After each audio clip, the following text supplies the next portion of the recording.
Imagine a world where only a few companies decide the prices of your favorite food, internet plans, or even plane tickets. No more endless choices, just a few powerful players calling the shots. Sounds familiar, right? Greetings, thinkers and learners. We are Group 6, ready to turn ordinary learning into something extraordinary. I'm Hakel Sinadhan, your first presenter. And today, we'll explore our topic, competing among the few. In our discussion, we'll dive into how businesses behave when only a small number of them dominate the market. We'll also understand how this affects prices, consumers, and even government decisions. So, get ready to discover how competition really works when there are only a few strong players in the game. Let's begin. So, this topic includes the types of market structure or the four main types of market structure. But first, let us know what is a market structure. So, a market structure, it refers to how an industry is organized based on the number of sellers, the type of product, and how much power each firm has over the price. So the first market structure is what we call perfect competition. So perfect competition is found when a large number of firms produce identical products. So here, there are many sellers and buyers and no one controls the price. Everyone sells the same kind of product, so pariha ang mga gipangbaligya. So best example ani ang price perfect competition kay kani ang if musutag merkado or kani ang public market diri sa Philippines, especially diri sa province. Di ba if musudag ka ng merkado, almost pariha ang mga baligya. Lain mga karne, na mga isda, karne sa isda, niya. Ini mga lamas, mga utanon, mga uban pang mga gamit niya. Almost pareho po ang mga presyo. Muna siya gitawag og perfect competition. Niya ang mga sellers ani gitawag og price takers kay kada ang ilarang dawaton ba kung pila ang price ana sa adto nga stall dapat pareha pud sa ilaha kay ug magpataas sila nya kaning ang price dito sa pikas ilang mga kakompetensya kay mubo so syempre dali ra makabalhin ang mga customers or mga consumers so mo na siya gitawag og perfect competition. So the second type of market structure is what we call monopolistic competition. So it is said here, occurs when a large number of firms produce slightly differentiated products. So di ba ang una kay perfect competition almost the same ang mga products nga gipang baligya. So kani ang monopolistic competition kay kanang slightly different. So best example ani diri sa Philippines or sa uban country kay kani ang mga milk tea shops, di ba ara sa Sanrem na adiray worthy og defrost mao din sila mga sikat dira so almost same ang ilang mga products pero naapoy kanang different sa mga branding sa how they how they market their product, how they advertise it ug uban pa din lain ang taste pod lain ang naay lain nga ilang trademarks nila lain-lain so muna siya example sa monopolistic competition. So the third one is oligopoly. So oligopoly is an intermediate form of imperfect competition in which an industry is dominated by a few firms. So kani ang oligopoly kay kanang gamay ra bitaw nga mga business ani stand out. So best example ani ari sa Philippines kay kaniyang telecommunication companies. Diba there are companies like kaniyang Smart, Globe, nga na sila muna dyan na sila ni stand out gamay ra ani stand out niya na ay try ni sud kani ang dito di ba bag-o man dito ganan siya mo pero lisod biya kayo ika ng pa stand out ana kay mga dagko na ba nga company dugay na kay ng Globe ug kani ang Smart so muna siya gitawag og kani ang kuan oligopoly kanang gagmay ra nga company ang ni-stand out ba. So if ganahan ni nga company nga magpataas sila ng presyo, syempre wala pa mabuhat ang mga consumers or mga customers ani kay maor man pud ni sila. Then meaning they can influence price and control the supply of goods. So kania sila, for example, there are two companies, Globe o kani ang Smart. So if naani promo ang kani ang Smart, ang kaning Globe na pud ila pud ning tan-awon. So pudi pud ni sila magpataas sa ilang kanang price magkuan sila promo kay kompetensya ba grabe ang kompetensya ari nga kani ang market structure then lisod kaayo kani ang sud sa dito kay kanang daghan pa biag customer ang Globe o kanang Smart so mo to siya oligopoly.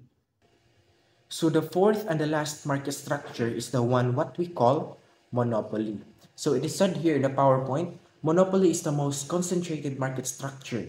in which a single firm produces the entire output of an industry. So giingon diri only a single firm or usa ra ka business ang stand out ba nya kung ikaw kung consumer ka dira wa kay mabuhat if magpataas na sila presyo. So best example ani diri sa province is kani ang si Biko, di ba? Og kani ang mobayad kag magpakuan kag kuryente kay ari ra man jud wala naman jud lain si Becora or sa other lugar especially sa Luzon kay kani ang Meralco. So if magpataas na sila presyo wala kay mabuhat kundi mobayad ra gyud ka kay unsa man wala na may lain. So example pod ani sa Tambungon kay kana ang Tulits di ba wala nay lain nindot nga printing business dira or ka ng pagpa-hardbound baka, magpa-bookbind baka, softbound. Kay ara jud ka kay wala na may lain. Nya mobayad ka kung pila presyo kay kay mabuhat. So that is the best example of monopoly. That wraps up my discussion. Now, let's keep the learning going as Marielle takes over the next part.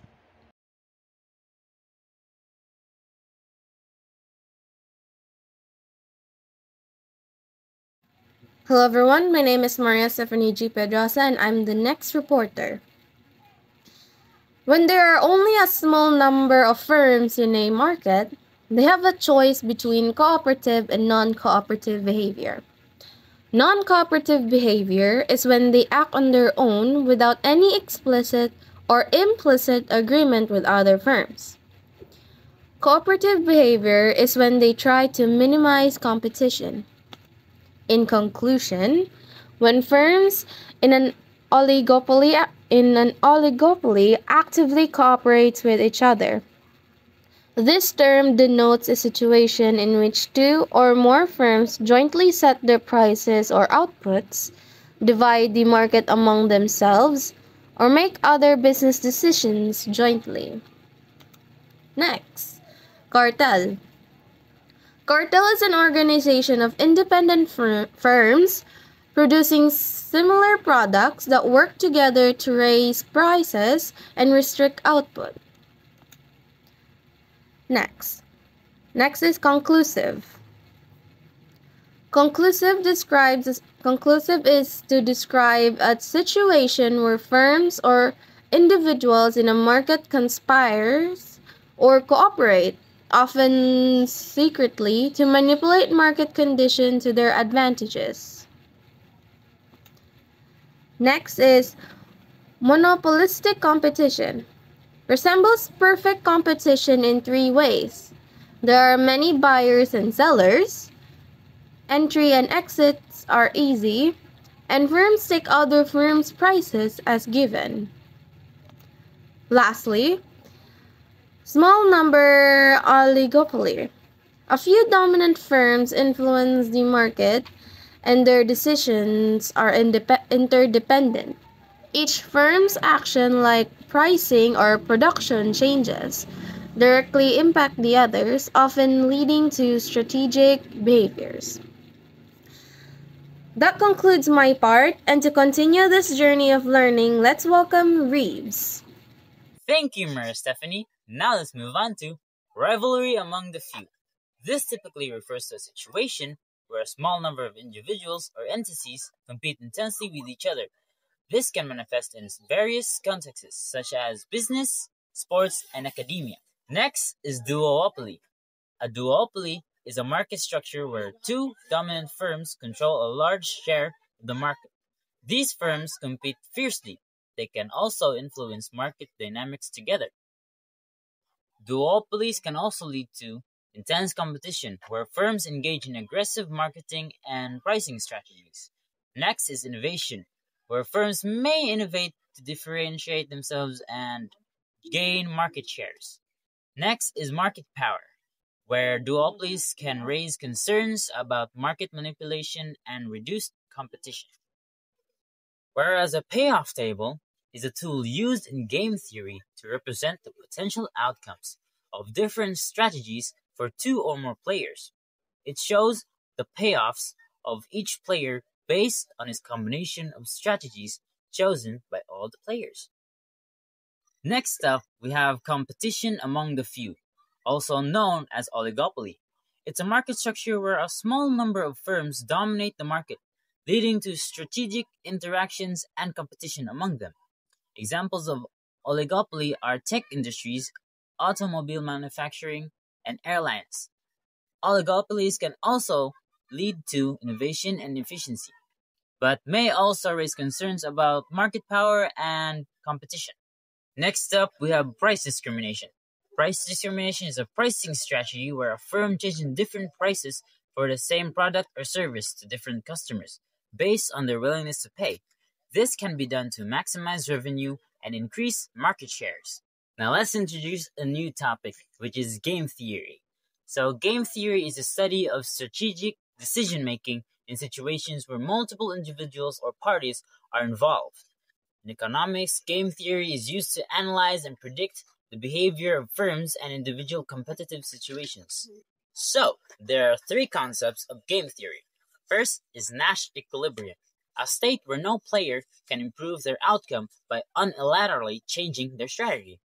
Second is prisoner's dilemma, a classic game that illustrates the conflict between individual and collective rationality. And lastly, we have zero-sum game, a game where one player's gain is equal to another player's loss. Also, game theory is applied in various fields, such as oligopoly, auctions, and negotiations. So again, a duopoly is a market which is served by only two firms. Next is a two-way payoff table, also known as a payoff matrix.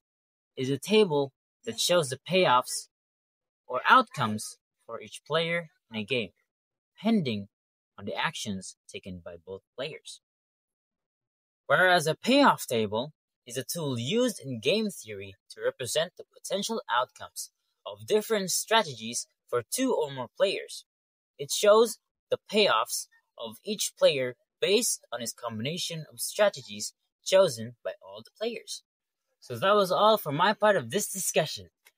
But the learning doesn't stop, so let's proceed to Macpherson for the next part. Hi guys, I'm Macpherson Pedrosa and I'm going to continue the discussion. First is dominant strategy. And considering possible strategies, the simplest case is that of a dominant strategy. So what's dominant strategy? Dominant strategy is the best choice for a player regardless of what the other players do. So, bisaya pa, ang pinaka-best nga option kuno nga imuhang gamiton nga wala ka nag-agad sa uban. Mo ni siya ang dominant strategy. Yeah, if when both or all players have a dominant strategy, we say that the outcome is dominant equilibrium. So if both players or tanan nga players gamit og dominant strategy, mao na itong gitawag og dominant equilibrium. So sunod is Nash equilibrium. Nash equilibrium named after mathematician John Nash, who won a Nobel Prize for his discovery. In a Nash equilibrium, no player can gain anything by changing his own strategy, given the other player's strategy. Nash equilibrium is also sometimes called the non-cooperative equilibrium because each party chooses the strategy which is best for himself without collusion or cooperation and without regard for the welfare of society or any other party. Ang Nash equilibrium kuno kay is a situation in a game where no player can improve their outcome by changing their strategy alone, assuming the other players keep their strategies unchanged. So kini kunong Nash equilibrium kay mula kay mag-agad ka sa lain nga player ug unsa ilang gibuhat while ang lain pod nga player kay nag-agad pod sa imo ug unsa imong gibuhat. Murag nag-agad ra mo sa inyong usag-usa. Sunod kay ari na ta sa games everywhere. The insight of game theory pervade economics, the social science, business, and everyday life. In economics, for example, game theory can help explain trade wars as well as price wars.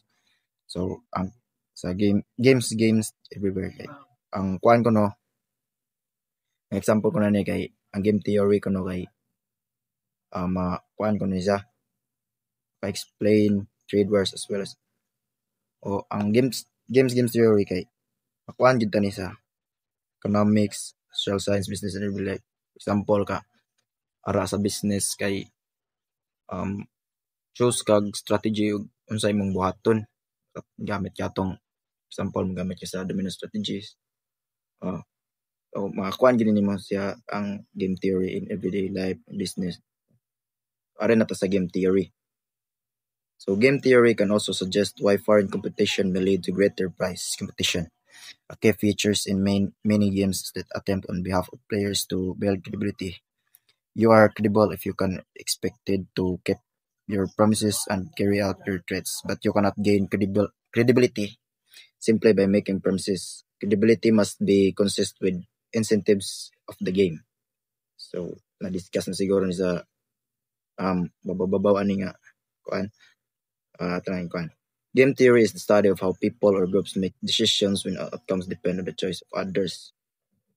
Sa game theory ko no, ang study ko no ni siya nga giunsa sa people or individuals, groups,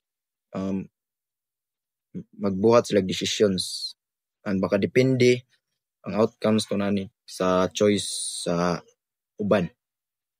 So next is arinata sa public policies to combat market power. Monopolies impact resources allocation by lowering output and raising.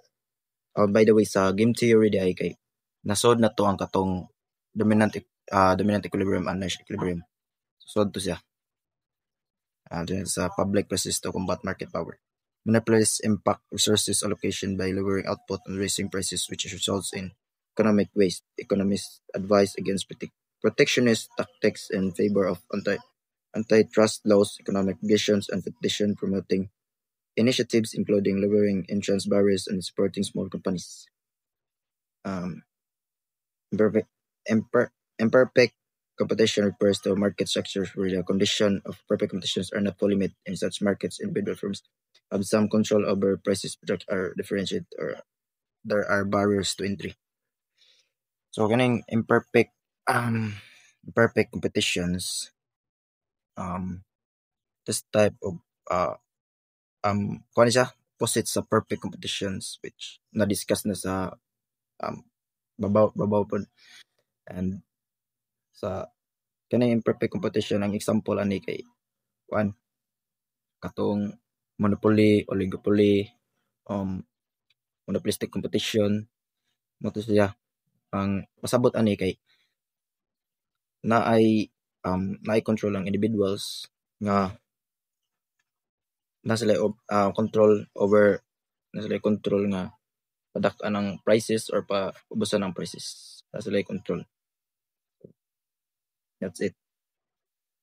Renata sa regulating economic activity.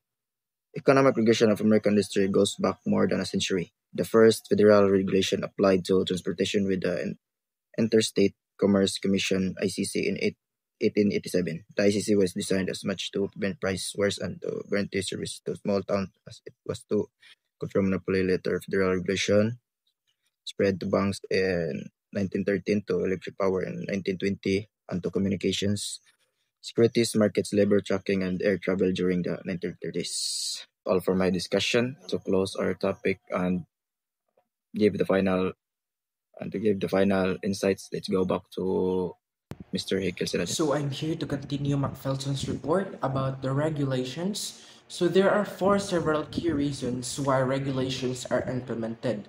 So first is correcting market failures. So correcting market failure happens when the free market left on its own does not produce the best outcome for society.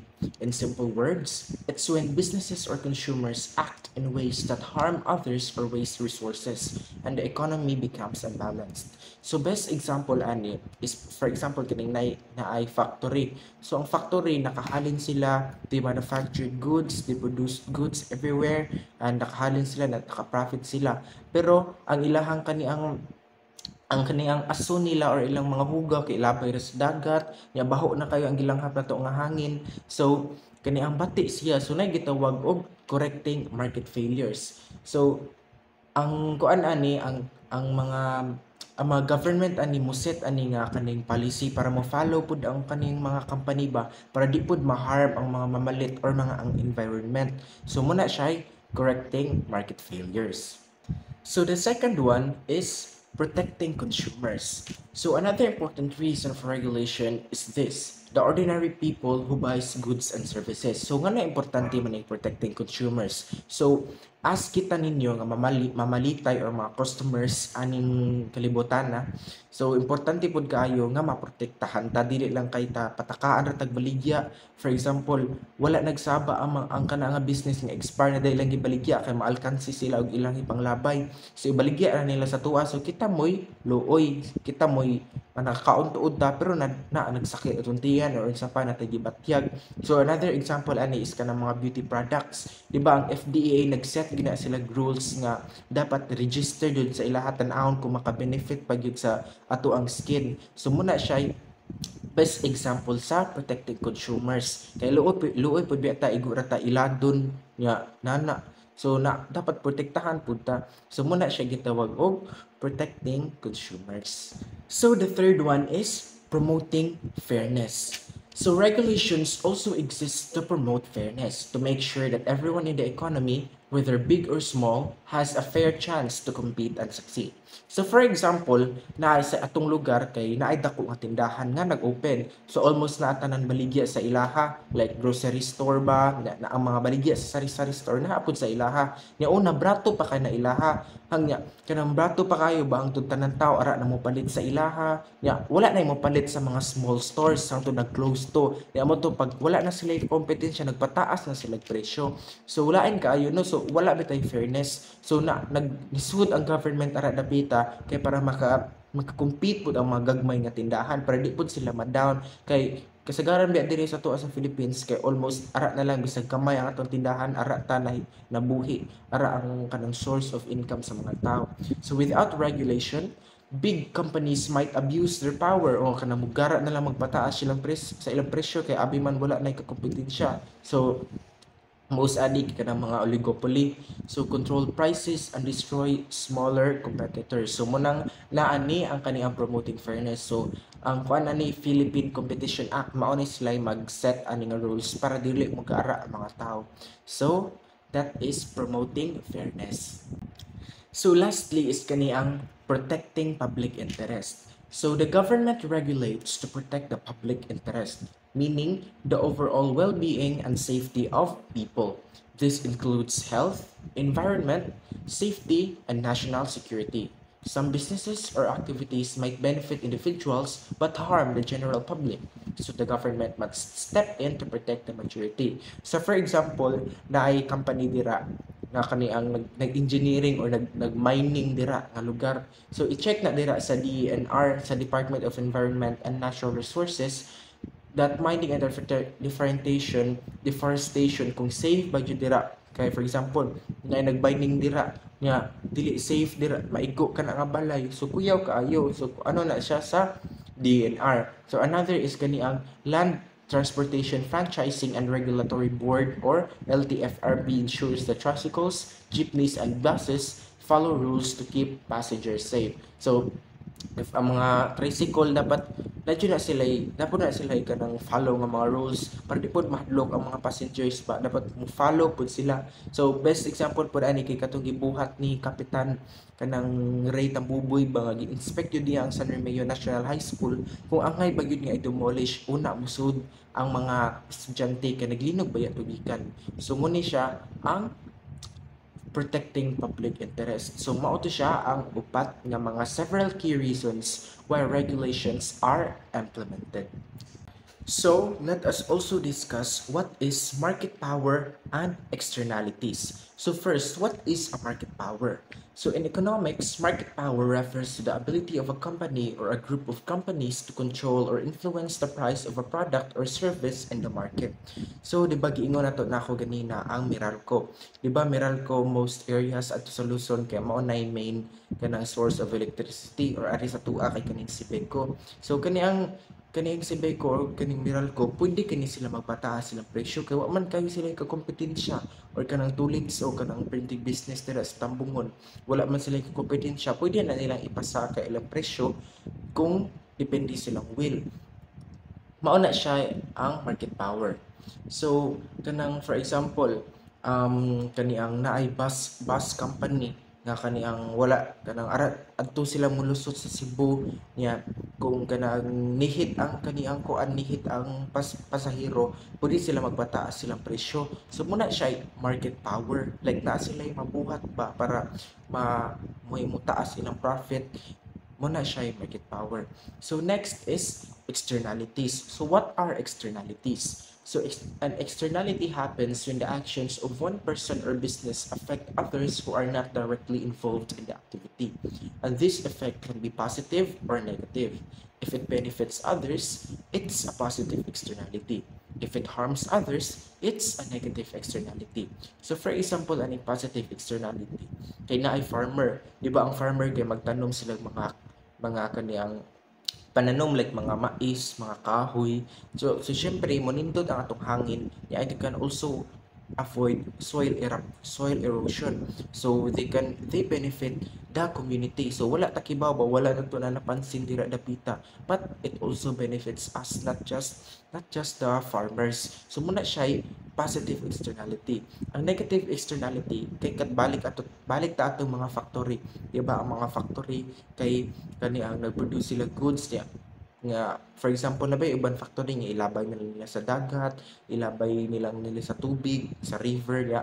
Luoy kayo kay mapollute ba? Luoy kayo ang tubig nga ang katong mga pamilya nga nag-rely na dira kay kanang luoy pug kayo sila. Ya, kana po mga aso nila nga grabe kay makadaot sa kanang ozone layer. So mapudnay negative externality nga makaharm sa tuwa ba. So mao to siya market power and externalities. Now, let's move on to our last two topics called the information failure and the antitrust policy. So, what are information failures? In economics, information failure happens when one side of a transaction, either the buyer or the seller, knows more or has better information than the other. Because of this, one party might make a poor decision, leading to an unfair or inefficient outcome. So, example ani kani ang information failure is mura bitaw siya chismis, like mas naapay nahibaw-an ang usa kaysa sa imuha. So for example nipalit kag motor, so wala kibaw nga ang katong motora nga imong gipalit kay nag-agi to og kadisgrasya, so gi-repair ato sa kaniang nagbaligya, like gipintalan ba giayo ang katungkuan nya, di ba? Kung maguba ba ang usa ka butang kay dili ni gyud na always nga magpadayon og kaayo, like di ka abot og pila ka tuig maguba na pud na. So wala ka kibaw, mo na siya information failure. Like mas daghan pag nahibaw-an ang buyer ay ang seller sa imuha kaysa sa ikaw nga ni consume or ni palit. So muna siya information failure. So dili siya fair ba? So gihimuan ni siya og kani ang rules. So na po tayo gitawag antitrust policy. So antitrust policy refers to laws and regulations that protect competition and prevent businesses from becoming too powerful or unfairly dominant. So di ba katong oligopoly or monopoly katong mga ni stand out ra or mga gamay ra ni stand out nga mga market, di ba mugara man sila. So naatay antitrust policy para pud sa atong mga consumers na we can freely compete kung ganahan ta mo enter sa business world. So mana siya gitawag og antitrust policy.